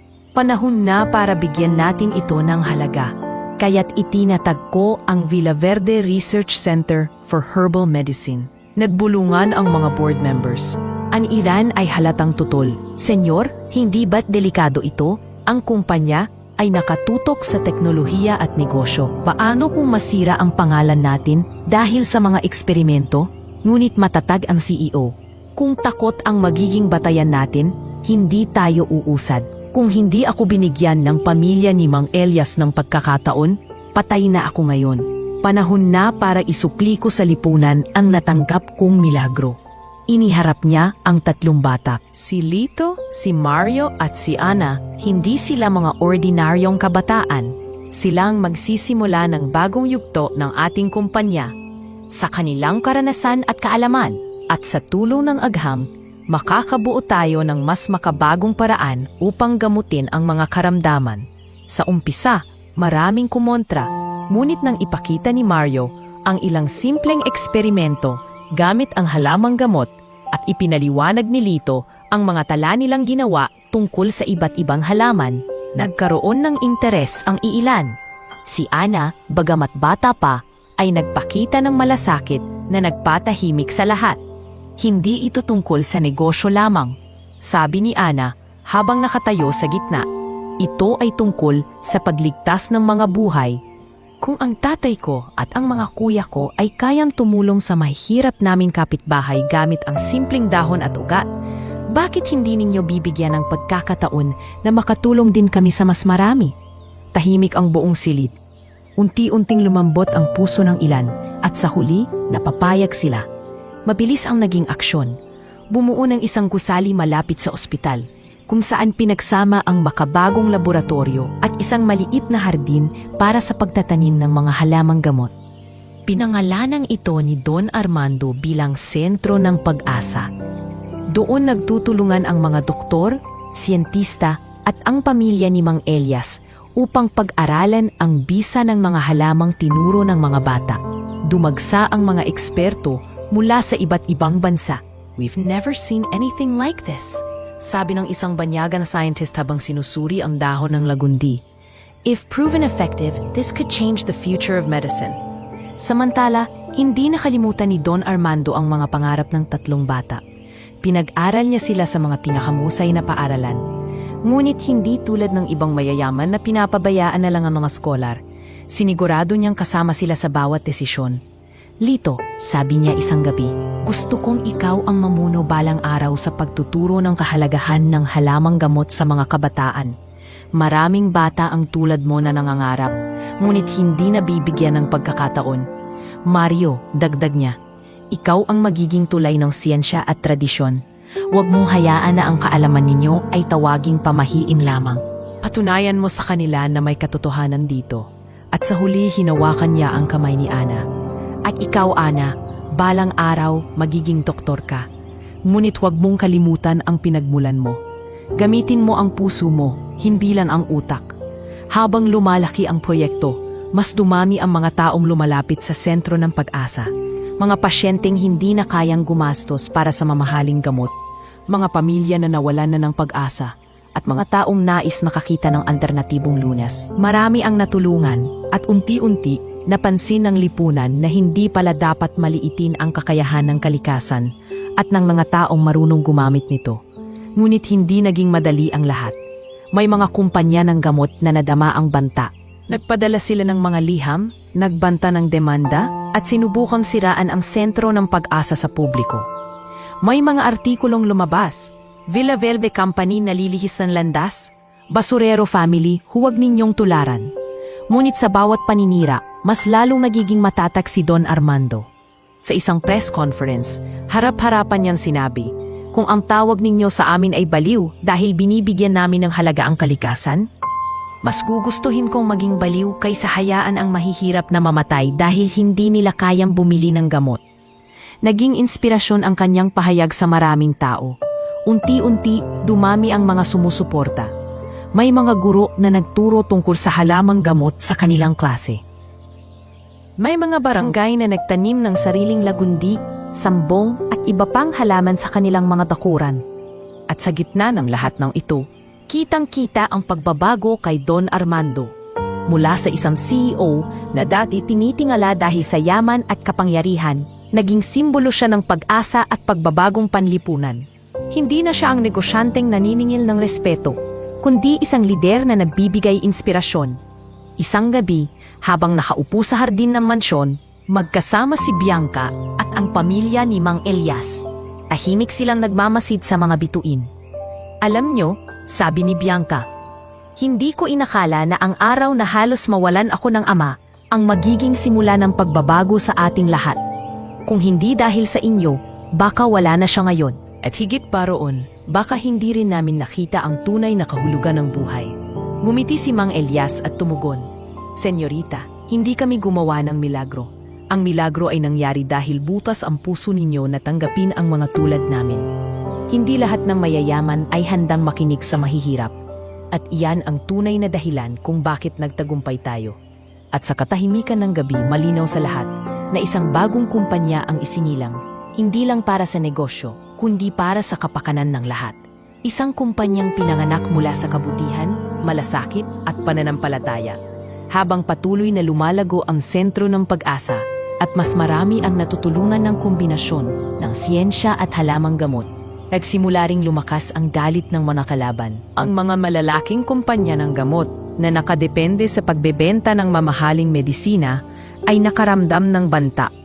Ang kanilang mga produkto ay nawalan ng halaga sa mata ng mga tao na natututo ng umasa sa mas mura at epektibong lunas na ibinabahagi ng proyekto ni Don Armando at ng pamilya ni Mang Elias.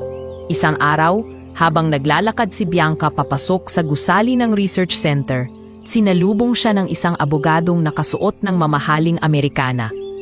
Senyorita Villaverde, dala ko po ang isang legal na dokumento.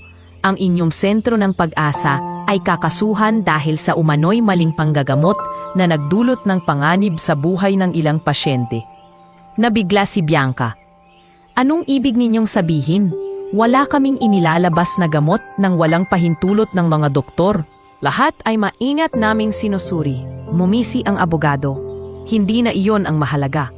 Ang mahalaga, lumalabas na kayo sa teritoryo ng mga malalaking kumpanya ng medisina. Kung hindi kayo titigil, sisiguraduhin naming mawawasak ang pangalan ninyo. Nabalot ng kaba si Bianca, ngunit hindi niya pinahalata. Pagbalik sa loob, agad niyang ibinahagi ang balita kay Don Armando at sa pamilya ni Mang Elias. Hindi tayo pwedeng umatras, mariing sabi ni Don Armando. Ang laban na ito'y hindi na lang laban para sa atin. Laban ito para sa lahat ng umaasa sa mas murang lunas. Kung susuko tayo ngayon, mas lalo lamang silang yayaman at mas lalo lamang maghihirap ang mga mahihirap. Samantala, sinimulan din ng mga kalaban ang paninira sa media. Lumabas ang mga artikulo. Sentro ng pag-asa, delikado raw ayon sa eksperto. Villaverde Company, nalilihis sa pamahiin. Basurero Family, niloloko ang lipunan. Nag-viral ang mga balitang ito at nagdulot ng pagkakahati ng opinyon ng publiko. May mga nanatiling naniniwala, ngunit mas marami ang muling nagduda. Baka nga palabas lang ang lahat. Wika ng isang netizen, paano kung sinadya nilang gawing kwento ang milagro para lang mapalakas ng negosyo nila? Puna ng iba. Dahil dito, nagsimulang magdusa si Ana sa kanyang pag-aaral. Sa paaralan kung saan siya pinapasok, may mga kaklase na nambubuli. Doktor daw? Basurera lang naman? Sigaw ng isang kaklase. Hindi totoo yung milagro ng tatay ng Villaverde. Niloko lang nila ang lahat. Naiyak si Ana at umuwi ng malungkot.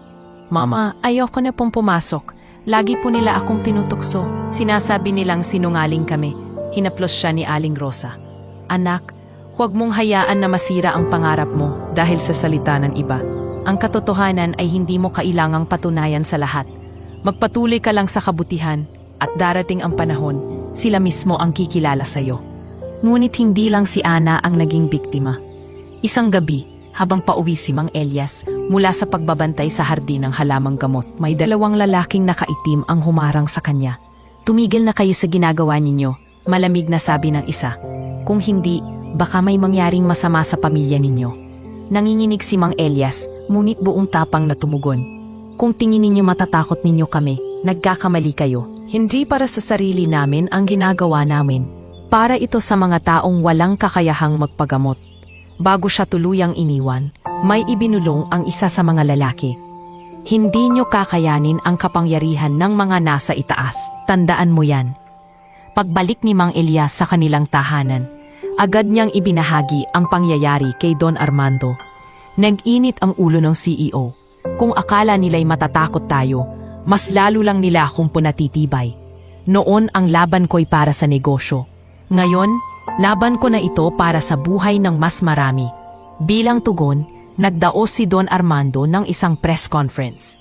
Nakaupo siya sa gitna ng entablado, kasama si Bianca at ang pamilya ni Mang Elias.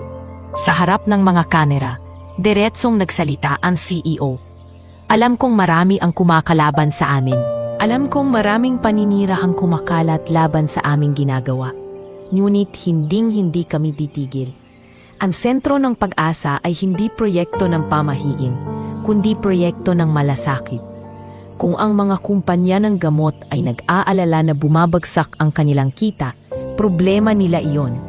Ang amin ay para sa tao, para sa mga dukha, para sa mga walang kakayahang bumili ng mamahaling gamot. Tumindig si Lito at nagsalita rin. Hindi kami mga doktor, hindi rin kami perpekto. Ngunit ang alam namin, ang natutunan naming kaalaman mula sa aming pamilya ay nakatulong na. At kung ito'y mapag-aaralan pa ng mas malalim, mas marami pa ang maliligtas. Hindi ninyo iyon kayang itanggi. Muling umalingaw-ngaw ang palakpakan mula sa mga taong naniniwala. Ngunit sa kabila ng suporta, hindi pa rin natapos ang paninira. Ang mga kalaban ay patuloy na gumamit ng pera, impluwensya at takot upang sirain ang kanilang pangalan.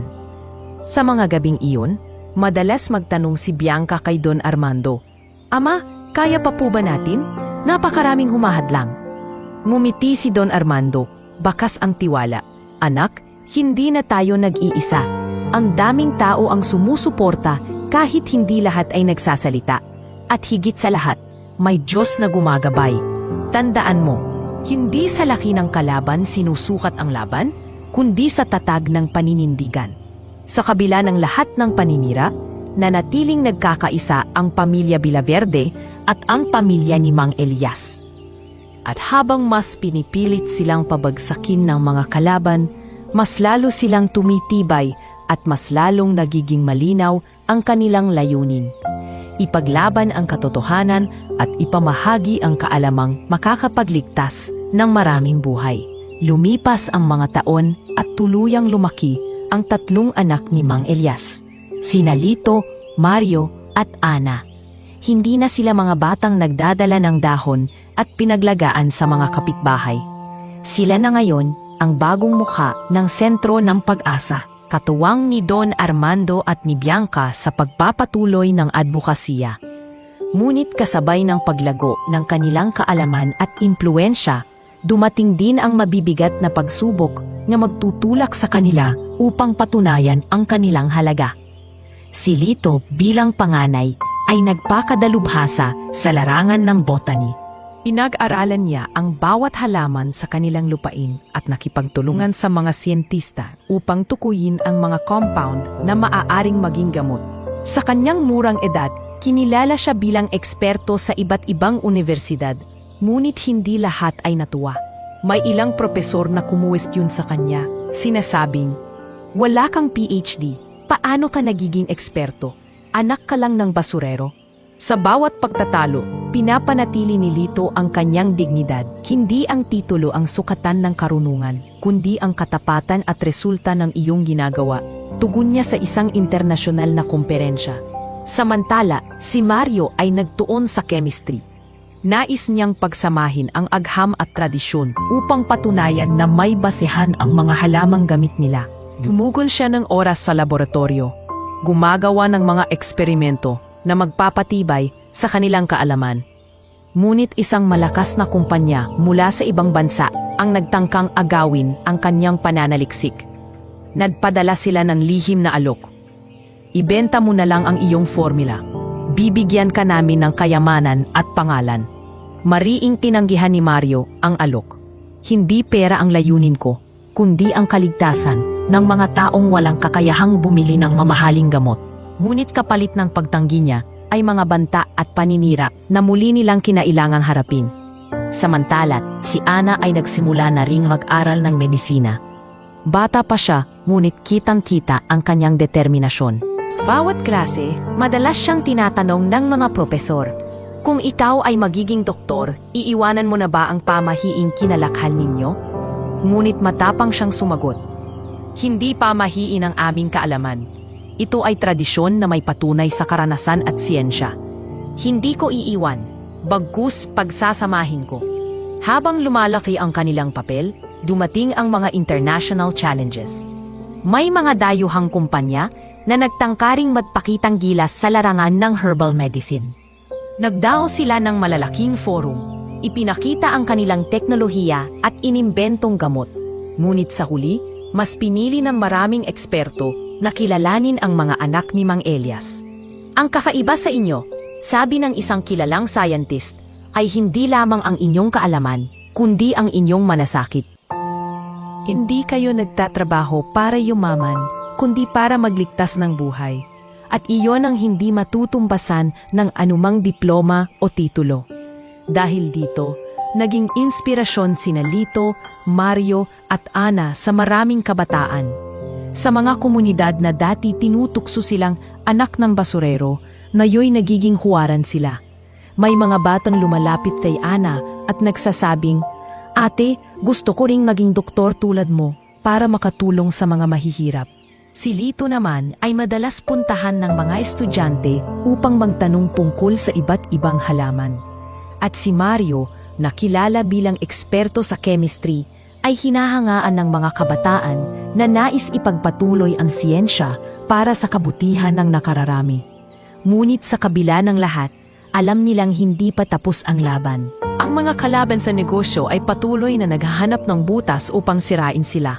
May mga binabayarang tao na kumukwestiyon sa kanilang resulta. May mga politikong sinusubukang pigilan ang kanilang proyekto. At may mga taong naiinggit sa kanilang tinatamasang respeto. Isang gabi, habang magkasama sila sa loob ng research center, kinausap ni Bianca ang tatlo. "Mga anak, huwag ninyong kalimutan ang pinagmula ninyo. Lahat ng tagumpay na ito ay hindi para ipagyabang, kundi para ibahagi sa iba. Ang laban natin ay laban para sa mga walang boses, laban para sa mga walang kakayahang ipagtanggol ang sarili." At sabay-sabay silang tumango, muling nagpatibay ng kanilang paninindigan. Sa kabila ng paninira, tukso at mga pagsubok mula sa lipunan at sa mga dayuhang kumpanya, ang tatlong anak ni Mang Elias ay tumayo bilang bagong henerasyong magpapatuloy ng laban. Hindi na lamang sila mga batang basurero. Sila na ngayon ang sagisag ng bagong pag-asa, mga kabataang may pangarap, may kakayahan at may malasakit, handang harapin ang anumang unos upang maipagpatuloy ang himalang minsang nagligtas sa buhay ng isang makapangyarihang tao. Lumipas ang ilang taon mula nang magsimula ang sentro ng pag-asa. Unti-unti itong nakilala hindi lamang sa Pilipinas, kundi maging sa iba't ibang panig ng mundo. Ang simpleng kwento ng pamilya ni Mang Elias at ng tatlong anak ay nagsilbing inspirasyon sa libu-libong tao.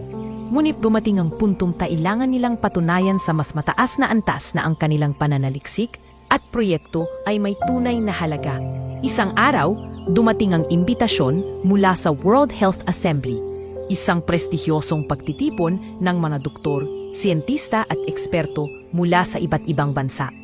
Inimbitahan si Don Armando, si Bianca at ang pamilya ni Mang Elias upang ipakita ang kanilang mga natuklasan. Kung dito natin maipapakita ang ating resulta, wala nang makakapagpabagsak sa atin, sabi ni Don Armando habang nakatingin sa mga ulat. Ito ang pagkakataon natin upang patunayan sa buong mundo na hindi pamahiin ang ating kaalaman. Mabilis silang naghanda. Si Lito ang nanguna sa pagbibigay ng presentasyon tungkol sa mga halamang ginamit nila at ang kanilang mga katangian.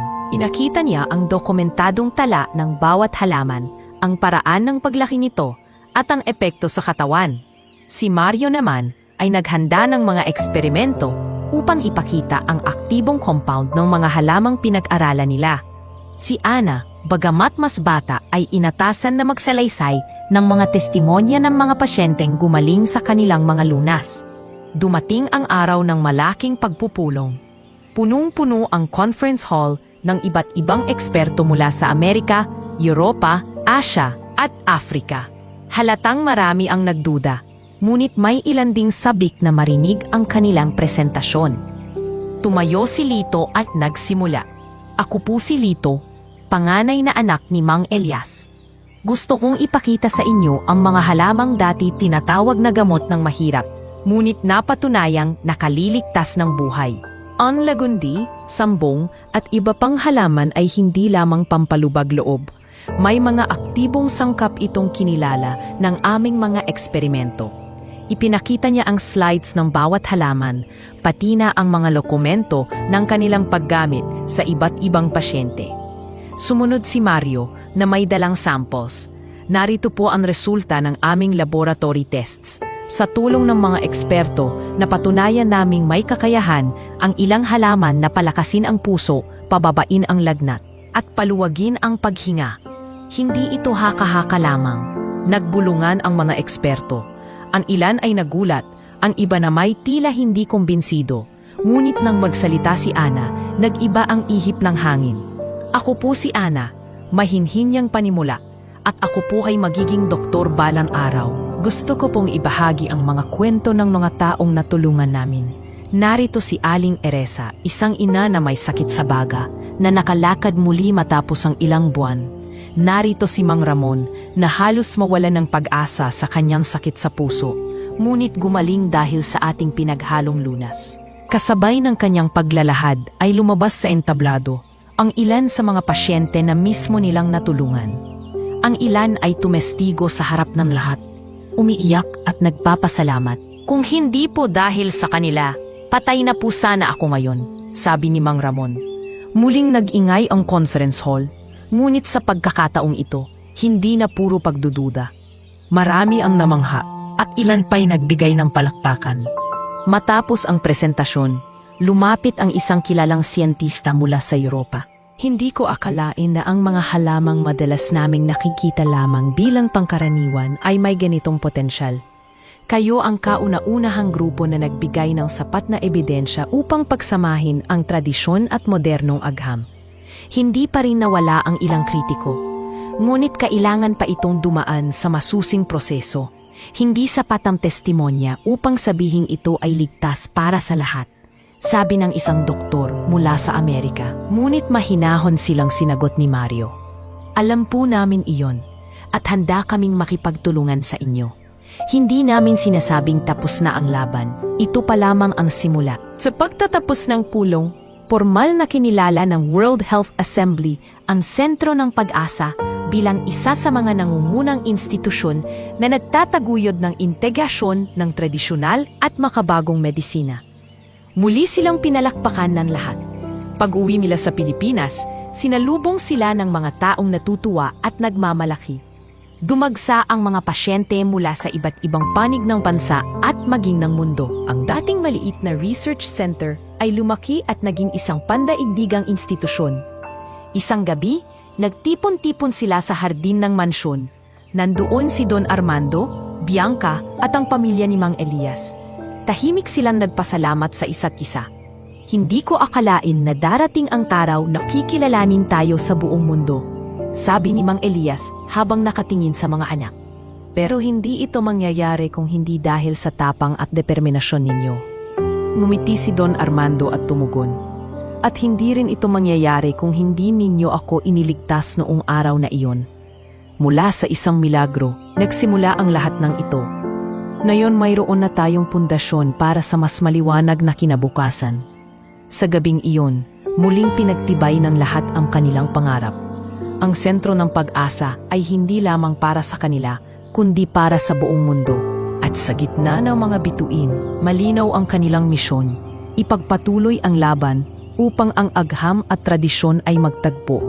At ang himalang minsang nagligtas ng isang tao ay maging himala para sa lahat. Makalipas ang ilang taon ng walang tigil na laban, unti-unting nagbalik ang kapayapaan sa buhay ni na Don Armando, Bianca at ng pamilya ni Mang Elias.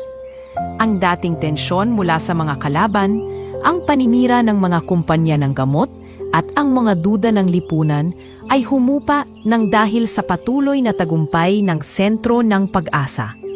Ang kanilang proyekto ay hindi na lamang isang kilalang institusyon. Ito'y naging bahagi na ng kasaysayan ng medisina sa bansa at unti-unting kinikilala sa buong mundo.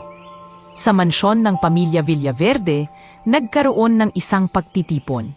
Hindi ito marangyang kasiyahan tulad ng dati, kundi isang simpleng salo-salo kasama ang mga taong naging bahagi ng kanilang pakikibaka. Nandoon si Mang Elias, Aling Rosa, at ang 3 anak na ngayon ay binata at dalaga na. Nandun rin si Bianca na masaya nang makita ang unti-unting pagbabalik ng ngiti sa labi ng kanyang ama. Ngayon lang ako nakaramdam ng ganitong katahimikan, sabi ni Don Armando, habang nakatanaw sa hardin. Noong nakaraan, araw-araw ay takot at pangamba ang dala ng bawat balita. Ngayon, masaya akong makita na ang ating pagsisikap ay nagbunga ng tunay na pagbabago. Papa, tugon ni Bianca. Ang lahat ng ito'y dahil sa inyong tapang at sa pagtanggap ninyo sa pamilya ni Mang Elias. Kung hindi kayo nagbukas ng pintuan noon, wala rin tayo rito ngayon. Lumapit si Ana na ngayon ay nasa kolehiyo ng medisina. Senyor, hindi po namin makakalimutan ang inyong ginawa para sa amin. Kung hindi nyo kami tinaniniwalaan noon, baka hanggang ngayon nasa tambakan pa rin kami, nangangapa sa dilim. Umiti si Don Armando at hinaplos ang ulo ni Ana. Hindi ninyo kailangan magpasalamat sa akin. Ako ang dapat magpasalamat sa inyo dahil ibinigay ninyo sa akin ang panibagong buhay. At higit pa roon, itinuro ninyo sa akin ang tunay na kahulugan ng kabutihan. Habang nagsasalita sila, lumapit si Lito dala ang ilang dokumento. Senyor, ito po ang bagong proyekto na nais naming simulan. Gusto naming magtayo ng mga maliit na community gardens sa bawat barangay. Doon pwedeng itanim ang mga halamang gamot na natutunan naming gamitin. Sa ganitong paraan, hindi lang mga may kaya ang makikinabang, kundi lahat. Napangiti si Bianca. Magandang ideyang Lito. Mas mapapalawak natin ang abot ng ating advokasya. Sumang-ayon si Don Armando. Simulan natin agad. Ang bawat pamilya ay dapat magkaroon ng akses sa gamot mula sa kalikasan. Kung magagawa nating maisabuhay ito, mas marami pa ang maililigtas. Samantala, si Mario ay nagpakita ng mga bagong resulta ng kanilang research. Papa, Ate, Mang Elias, tingnan ninyo. Sa tulong ng mga bagong scientist na dumating mula sa Europa at Asia, nakabuo kami ng mas malinaw na ebidensya tungkol sa bisa ng halamang ginagamit natin. Hindi na lang ito testimonya. Ito na ngayon ay kinikilala bilang lehitimong bahagi ng modernong medisina. Muling napuno ng palakpakan ang silid. Alam nilang malaking tagumpay ito, hindi lamang para sa kanila, kundi para sa lahat ng Pilipino na minsang minamaliit dahil sa kanilang tradisyonal na kaalaman. Ngunit higit sa lahat, ang pinakamalaking pagbabalik ng kapayapaan ay nakita mismo sa pamilya ni Don Armando. Kung dati hati-hati sila at laging nag-aaway tungkol sa mana at negosyo, ngayon ay mas nagkakaisa sila.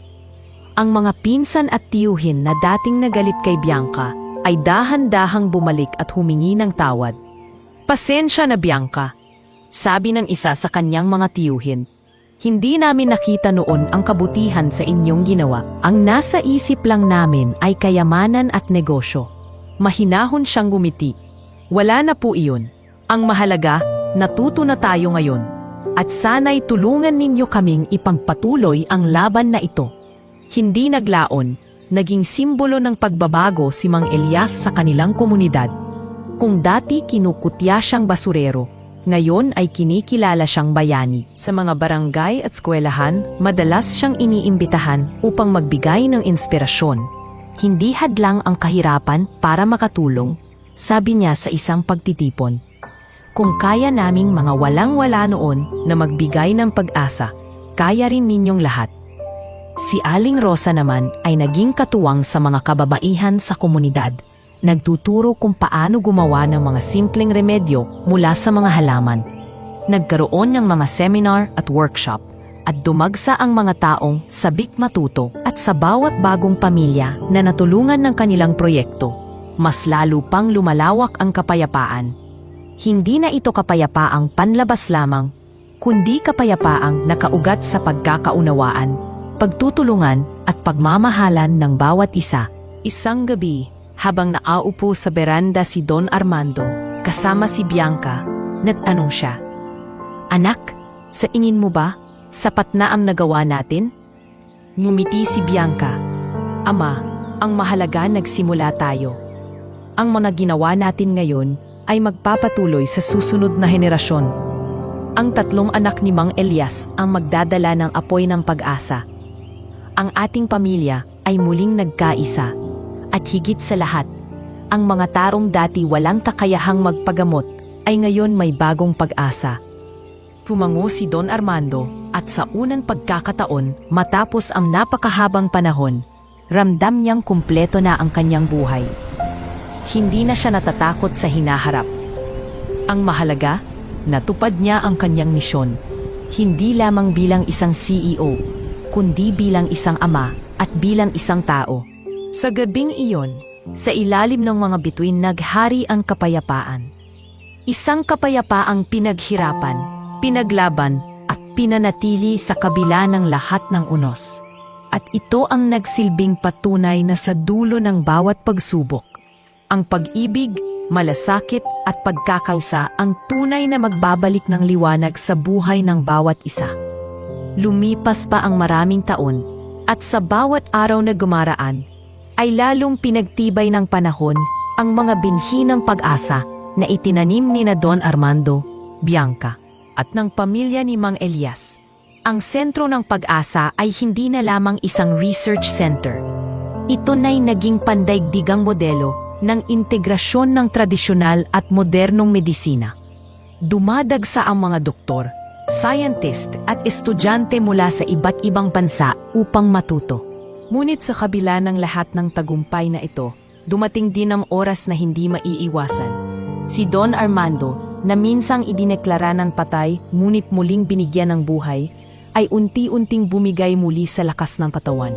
Sa edad na 70, bumalik ang kanyang karamdaman. Hindi man kasing lala ng dati, ramdam na ng lahat na dumarating na ang kanyang pamamaalam. Isang gabi, nakahiga siya sa kanyang kama sa mansyon, kasama si Bianca at ang pamilya ni Mang Elias. Pinilit niyang ngumiti habang nakatingin sa kanila. Anak, alam kong dumating na ang oras na hindi na natin kayang labanan ang panahon.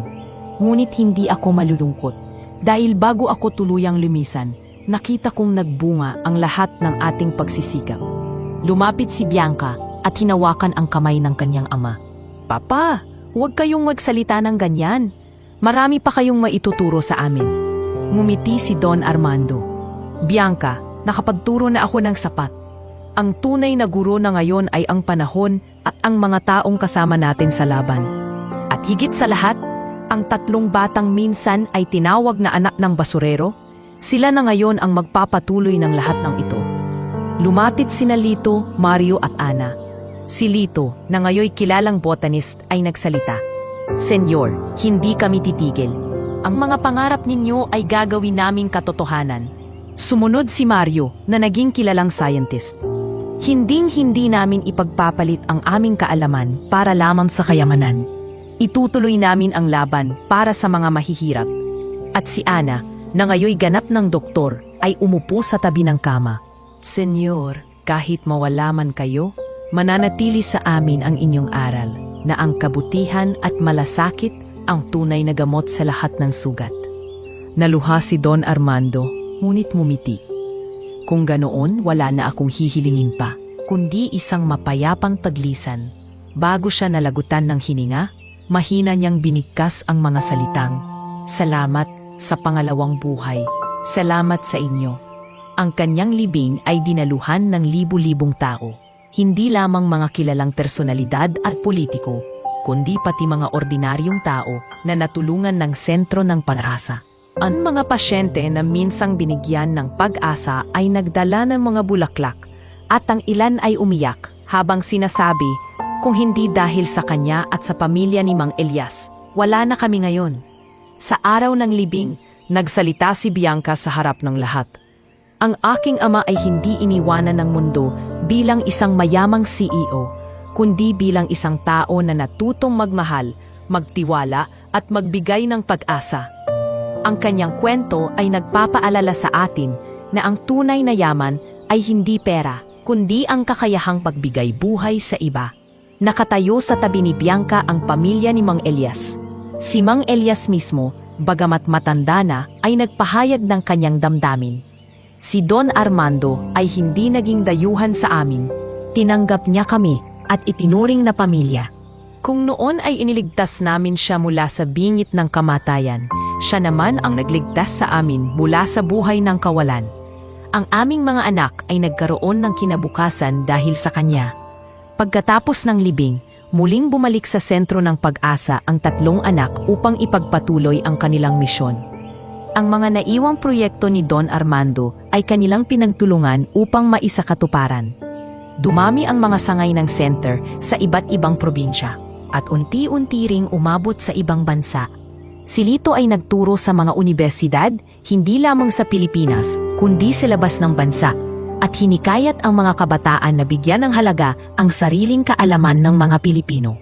Si Mario naman ay nakilala sa pagkuha ng mga bagong gamot mula sa halamang kanilang pinag-aralan, bagay na kinilala ng pandaigdigang komunidad, at si Ana bilang doktor ay naging inspirasyon ng mga kabataan na nais pagsamahin ang puso at agham sa kanilang propesyon.